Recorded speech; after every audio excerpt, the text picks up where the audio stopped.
y'all. My name is Jake Fripp, and I will be one of your TAs for this semester's quantitative analysis course. In front of me, I have three very common sets of glassware that are used in the lab. Here we have a volumetric flask. Its purpose is to measure things volumetrically.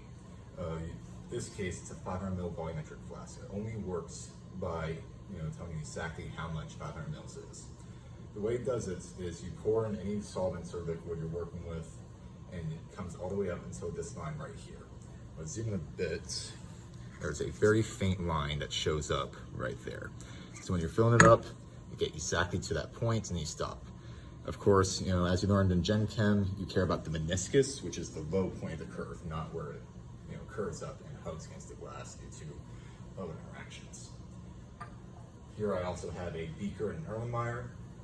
Do not be fooled by the lines on the Erlenmeyer or on the beaker. These lines, these measurements, are not to be trusted. They are only for eyeball measurements only. It's if in a future lab, when you're actually in person, if your TA or professor sees you, filling up, instructions say use 200 milliliters of DI water or something, and they catch you just filling up to right here out of the tap, you will get fussed at and probably lose points, because this is not a volumetric way of actually getting a proper amount. Again, its only purpose is to give you an eyeball estimate of about how much you have. Same rule also applies to a beaker.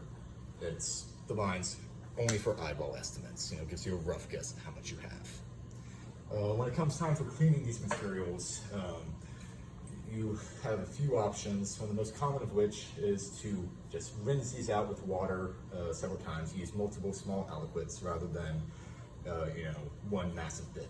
And what I mean by that is, if you think there might be small amounts of stuff in it, you just rinse with water, maybe add, 100 mils or something to it.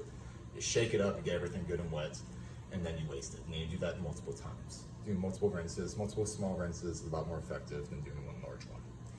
And then when it comes to drying, getting the water out of this, usually you don't need to make something 110% dry.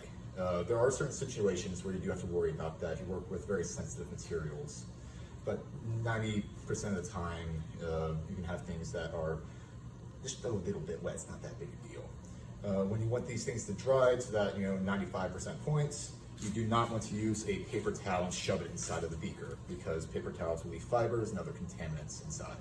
You can use a paper towel to wipe off the outside if you want to get a better grip on it, but you do not want the paper towel to ever go into the primary surface of the beaker, of the glass. And again, what I mean by the primary surface is don't put it inside. Anything that the chemicals can be touching, you don't want the paper towel to also touch. Instead, what you should do, again, rinse multiple times, small amounts of water, and just let it sit down, upside down, and dry. If you are in a situation where you have to have 100% dry glassware because you have something that will combust with water or oxidize with water, then you can dry it in a multitude of methods. Usually the best way of doing it would be to put it inside of an oven for a certain period of time and let it dry through heat. You really don't want to use paper towels, because that'll be contaminants. You don't want to use compressed air, because you have to worry about dust and oil from the pump getting into it. You just throw it into the oven for maybe an hour or however long you need, and just get it to dry through evaporation. The good thing to keep in mind, though, is that when you use the oven to dry materials, you do not want to ever dry any volumetric glassware. The reason for that is, one, they're usually not rated for big changes in temperature and they can crack. That's the obvious failure. What can sometimes be more dangerous is the less obvious failure of a warping. If this glassware were to get hot and just slightly stretch or compress, it would no longer be volumetric and you would no longer be able to get proper measurements. You could be going through your whole experiment, thinking that you're getting exactly 500 mils each time you do it, but maybe it worked a little bit, lost some volume, and now it's at 480. And not only is the glass no longer good, but all those experiments that you did it on, you have no idea what your actual measurements were. Right here I have a glass stopper. It is used to stop up glass. It's rather self-explanatory. It's a very nice lid. You notice here that the glass is a much more shaded appearance. It's not nearly as transparent as most of the other glass is. That is because it is fritted. In order for it to have a proper seal, they etch the glass a little bit, and it gets a better glass-on-glass connection. Part of the hazard of doing this, though, is because it has been etched, it's no longer as smooth as the normal material is. It's much more prone to picking up on contamination. As a result, you do not want to ever put this on the countertop because it will pick up whatever junk is on the countertop. You always gotta assume your lab is always disgusting, no matter how clean it may look to your eye. Everything is gross. That's why you always wear PPE, you always wear your gloves and everything. So when you use this, it's usually the best way of removing the stopper is to grab it between your first and second knuckle on your finger. So right about here on your knuckles. Just grab it out like this. You can pull it out. That way you still have a free hand. So if you were having to, work on something else, if I needed to add something to this volumetric, I have both hands free. Versus, if I were holding onto it with just my fingers, this hand is no longer able to work in the lab. So you never want to put it on the table because it can roll off. Never want to put it on the table because it'll get dirty. When you are using reagents, anything to, reagents to make your products, you draw from whatever source. Let's say here I have a very important chemical A, and say for my reaction, I'm going to need exactly 50 milliliters of it. Proper way of doing this would be to pour your reagent into a secondary vessel, like this, and pour out about how much you need. This is where having the lines on your beaker can be very helpful for getting eyeball estimates about how much you need. But once you have it in here, you can then use it for further experimentations where you don't have to worry about contaminating the source. But I go through this and I realize, oh no, I only needed 50 milliliters, but it looks like I got closer to 75. What should I do with that excess? Wait, I'll tell you what you should not do with that excess. Do not try to be green and recycle and put it back in. We're not that mean green here at UNT. If you have too much excess, you do not want to return it because this takes one contamination event to soil the entire batch. Your options to do with the excess are either to share it with a lab mate that may need it, or to put it into waste. Do not put it back into the container because that's bad, that will contaminate the source. When working with solid materials, it's helpful to use a piece of whey paper. So when you are using a balance, you don't want to dump your solid sample straight onto the metal balance because again, it's going to get contamination. And instead what you do is you put this whey paper down on top of your balance and then you load your sample on top of it. And then you can move this and dump it into whatever reaction vessel you are working with. If you're working with a reaction vessel that has a narrow neck, what I find to be quite helpful is to fold this, do a smidge of origami, where you can just fold this up and it makes a nice little ramp that stops everything from falling off side to side, and that way it acts as like an easy little funnel. However, there's 1,000 different methods, everyone has their own flavor. Something else to keep in mind whenever you are working with reagents, whether solid or liquid reagents, is when you take off the lid, you do not want to put the lid straight onto the countertop because again, everything in the lab is always disgusting, always going to give you cancer, there's contamination everywhere. Even if it looks clean, it's not clean. If you put this down on top of the counter, there could be some invisible contaminants that is getting onto it. So instead, what you can do, one, it's first best is keep in your hand the whole time. But if that is not an option, if you have to put it down, what you should do is put it on a nice clean piece of whey paper where it is facing up, where the flat side of the part that is not in direct exposure to the chemicals is being put on top of the whey paper. That way we minimize our chances of contamination whenever possible. But again, usually when you have these lids, you can just hold it in one hand, and when you're done drawing your reagents, you can just put it straight back on. In my hand, I have a 10 milliliter pipette. And it's a 10 milliliter pipette because when you look up on it, it says 10 milliliters right there. You notice beside it though, you also have in small font, TD. The TD stands for to deliver. The method of which you use a pipette is you have to suck up liquid into it to a certain volume, and then with a TD pipette, you just let gravity gradually empty it. You do not want to force it with the pump. You don't want to try to, eject the last few drops. Because notice here, there's a few drops that just kind of stay in the very tip. These units on here were calibrated such where it counts for the amount of volume that's stuck in the tip. There's a second type of pipette that's far less common called a TC, to contain pipettes. With those kind of pipettes, they are not calibrated to assume that a certain amount of water is going to stick in the tip. With those, you will have to clear the pipette. Now, when clearing the pipette, or when you're filling up the pipette or to clear the pipette, you have to use something called a pipette pump. It's a very simple mechanism between these two. You just there's a hole in the pipette pump, and there is, a narrow part in the pipette. They just, meet in together and you twist together. This is used to both pull vacuum, so it will suck up the liquid, and then when you press on this lever, it breaks the vacuum to eject it and let gravity remove it. There's a bit of an old-timey chemist's, method of using pipettes where they would use their mouth. That's a very bad idea. There's a reason why 18th century chemists didn't live very long. It's because, anytime you put your mouth on a piece of glassware, as I said, everything in the lab is always disgusting. You never want it, you especially do not want to put anything in the lab onto your mouth. Not only are you risking any contaminants that you cannot see on the glass entering your body, but you also have to worry about sucking in a little bit of whatever solvent you're working with. And now, if you're working with pure ethanol, maybe that won't be that big of a deal.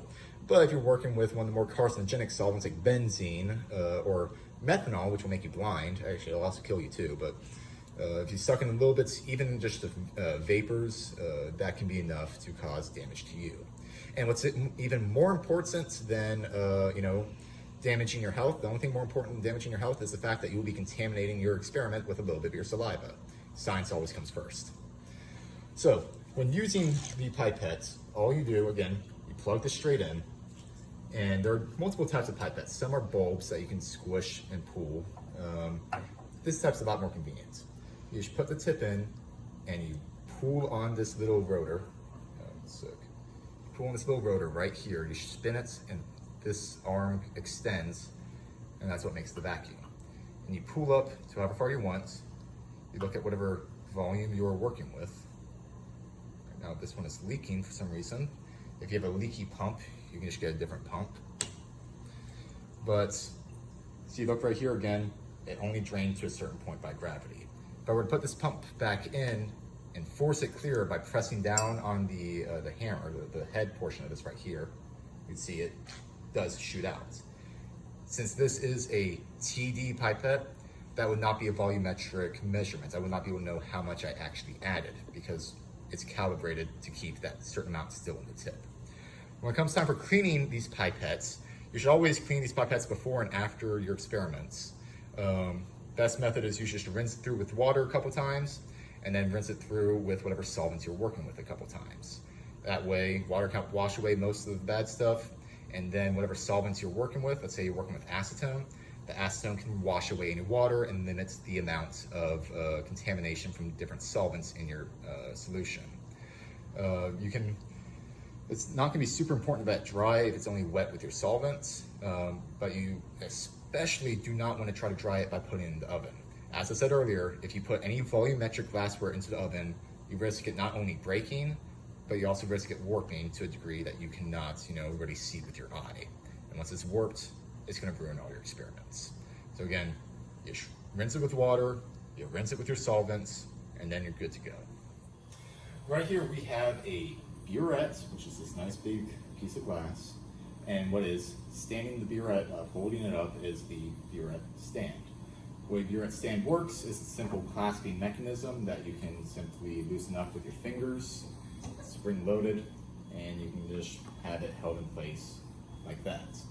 Now you might be looking at this and thinking, how in the world does this hold any liquid when it is, looks like it just fall right out? That'd be a very valid point because this is not how it is actually operated. The way it is operated is when it's in the other orientation, when it's flipped up like this. It is only kept in this orientation for storage purposes to make sure that any previous solvent from an earlier experiment has been fully dried out of the burette, as everything's going to leak out this way. Good thing to do whenever you're also storing them, making them ready for storage, is making sure that this top part, called the stopcock, is open. That way it doesn't try to hold a vacuum. Same thing as when you're sipping on a Coke or soda and you pinch off the top of the straw and it looks like magic because you'll be able to pull it out of the cup and it stays without falling. That's because a vacuum is made and it's holding it up. We'll make sure that that doesn't happen on some of the more skinny portions of your burette. Taking a closer look at it, this white plastic Teflon material is the stopcock. It is used to stop the liquid from flowing through. Like any valve, when the handle is in the parallel position with the pipe, that means it is open, and liquid gas, whatever the valve is meant to stop or control, it will flow through in the parallel position. When it's in the perpendicular position, it's blocked off because it looks like it's blocking it off.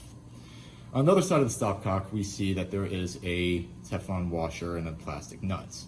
These can be used to tighten or loosen the stopcock. If the stopcock is too tight, it can be very difficult for you to twist this, and if you really want to be Hercules and tighten it down way too hard, you can crack the glass.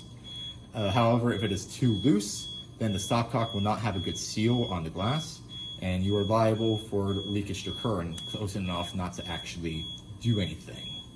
So you want to get kind of happy medium. On average, you can favor it being a little bit more tight and a little bit too loose, just don't go too wild on it. The rest of the glass you see is covered in markings. Sometimes they're red, sometimes they're black, but it doesn't really matter. All that matters is that you can see these numbers and these lines. In a similar way to a graduated cylinder, each of the numbers are going to be a milliliter, and then you have these subdividing units between them. In this particular instance, each big number is a milliliter, and each line in between is 1/10 of a milliliter. So if you have a sample where the meniscus is between, let's say, 43 and 42 milliliters, you can look at the line and say, okay, that's right between 42.2 and 42.3. Now, when you do a proper measurement, you have to take it even one step further than that.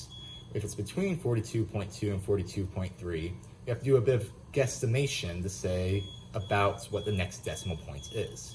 If it's really close to 42.2, but it's not directly on it, it might be about 42.22 or 42.24. You just have to do a bit of guesstimation. Use your best estimate of what it is.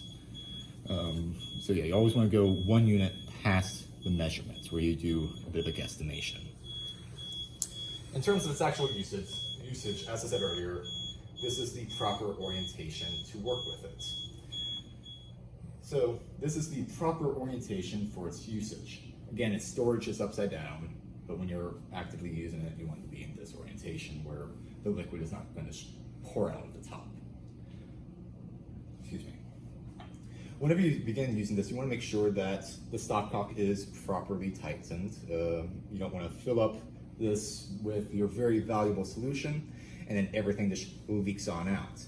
That can be a waste of time, money, be a safety issue, or at the very minimum, it's a bit of an annoyance having to clean it up. So in order to make sure that's not leaking, we want to test with a cheap, very safe solvent, and just about any lab you go to, that cheap, safe solvent is just going to be some preferably deionized water.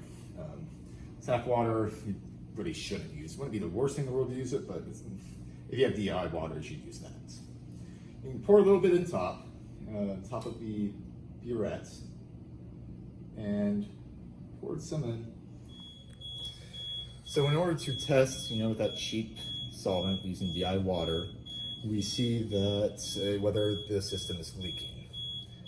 I filled some up a little bit off camera, and we see right here that it is not leaking. That's because this is properly tightened.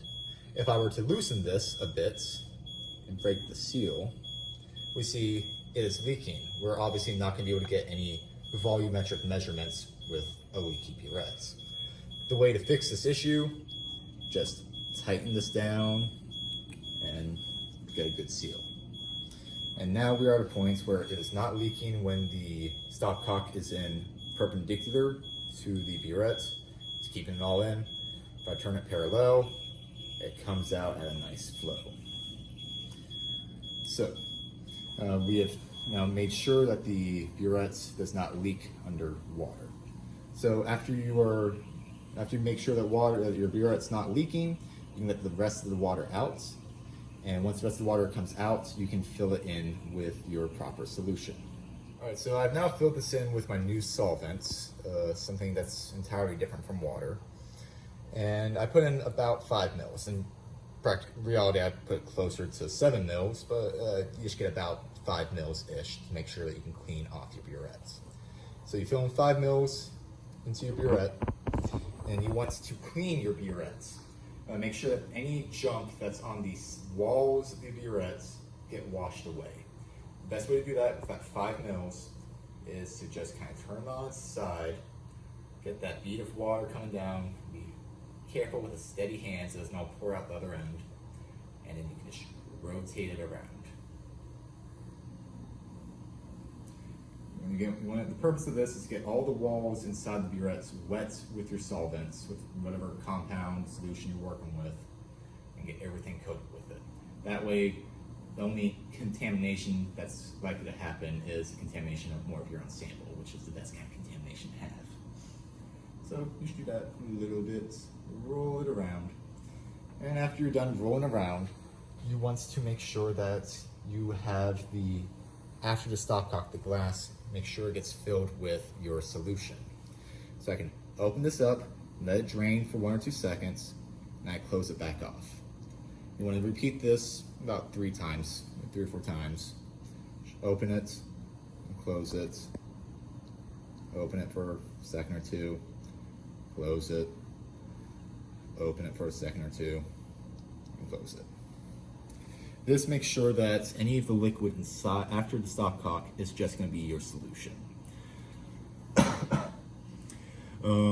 Also, it's important to do that because small bubbles can sometimes get stuck in there, and you want to make sure that your burette is properly primed with your solution, that no air bubbles are going to cause the contamination events. All right, so now that I have made sure to prime it with some of the solution and I've rinsed everything down, I'm just gonna go ahead and empty out the rest of it, let it go through, and once it's been emptied, I will refill it with the solution. All right, so I'm now gonna add more of my solution into the burette, just up top.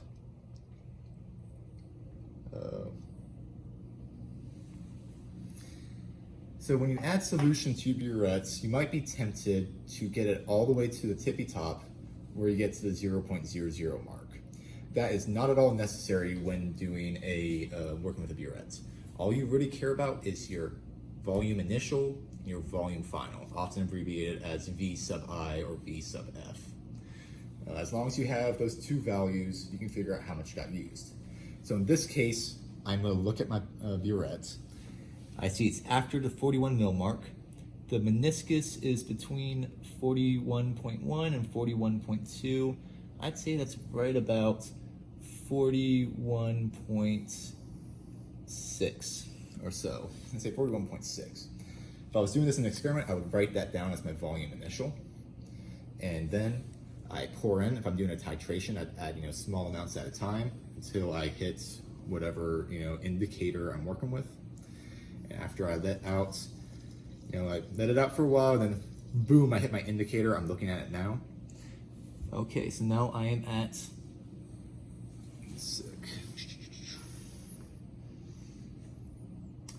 43 point, what is it? No, it's 42.02. So you just subtract the 2 numbers to find out what the total amount put in is.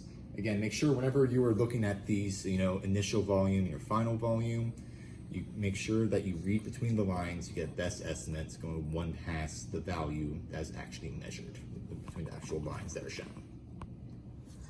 So this right here is an analytical balance. It's a very expensive yet crucial part of every laboratory. Before you use the balance, the purpose of balance is just tell you the mass, how much does something weigh, needed for pretty much any experiment.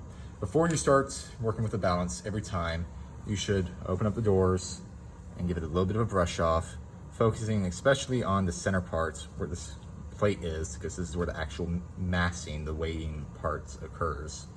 Make sure you brush it off, any contaminants, and just get it out of there, because we do not want any junk in our balance at any time. You want to use a nice soft bristle brush. You don't want to just use a paper towel and just attack it, because that can damage the very sensitive instrument inside of here.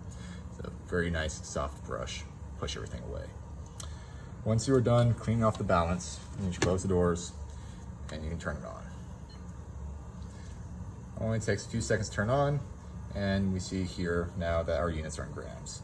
If you really feel like it, you can change the units, but grams are usually the universal mass to use. It's If you don't like using, math to turn into milligrams, you can probably switch it around, but that's up to you. Now, whenever it comes to massing out anything, you never want to put the chemicals directly on top of the balance. If you do that, there's multiple issues. One, you're not going to be able to get all of your sample off. Some of it's, if it's a powder, it's going to be everywhere. It's going to be impossible to collect it all. And two, not only is it going to be impossible to collect it all, but it's also going to contaminate for the next person that uses it. There's some chemicals that you definitely do not want to mix. So instead of dumping whatever you're working with directly onto the balance, you put down a piece of whey paper. And now the whey paper acts as a nice barrier to separate your chemicals from direct contact with the metal. Now the whey paper has mass. Pretty much everything except for light has mass. And we have to account for that. Easiest way of doing it is to simply tear the vessel, tear the whey paper. And now you can put whatever chemical you want on top of it. It's oftentimes, anytime you take off your whey paper, you're also gonna have to re-tear it, but I often find it very useful to do that type of origami I told you all about earlier. It can be as simple as just doing one fold down the corner or down the center, wherever you feel like. But I find that this does a pretty good job of making sure that when I pick it back up, that everything stays there. It doesn't want to flop out and spill everywhere. Now I took it off and I re-put it back in. You have to re-tear it again because now we're saying we're at, about a -1/10 of a milligram. That's just due to orientation. You should re-tear it with the doors closed. There we go. You have to actually push the button for it to work. But so you re-tear it, make sure it comes out to 0, 0. Make sure that all the doors, top and sides are closed. And now you can scoop out your sample. Now let's say I'm very interested in knowing how much this stopper weighs. So I can just put this on top of my whey paper and it's gonna start giving me a number. I don't wanna trust these numbers right now because this door is open. These balances are very, very sensitive. I can just kind of blow on it and see it goes wild. You don't really think about how much, pressure air currents can make until you're looking at this. In order to account for it, we have to close the doors so no air is moving inside of it. And you give it a moment to calibrate. You want to be very careful when doing this. You don't want to be, pressing down on the side of the table to see that can make it go wild also. You want to make sure everything's very still and nothing's moving around. And you give it, a little bit of time to equilibrate. And we see here it's gotten down to, stopped moving around. We're at just about 7.9135 grams. You might see a slight change over here and there because it might be rounding about 1 decimal place off, but it's equilibrated decent enough. And now that I'm moving around, it's, small air currents still might be getting through. You see small changes, but it's about fine enough. Then you can pick it up. When working with a powder sample, having that crease makes it a lot easier to pick this up. Even with this solid piece, if I was trying to pick this up with a non-folded piece of paper, it'd be a lot harder because that little ridge gives it a little bit of integrity. Because without that ridge, it wants to just, fall right off. So I swear by this. Other chemists have their own preferences on how to fold it, but for me, this is what I find to be best. That way you minimize the chances of your sample spilling out and making a mess. After you're done working with your sample, you want to make sure that you brush everything off in case any small minutia of chemicals, fell off that you didn't see. Get a quick brush, close the door back up, re-hit the tear, so it goes back to 0, and you can hold the mode button on this particular model to turn it off when it's not in use.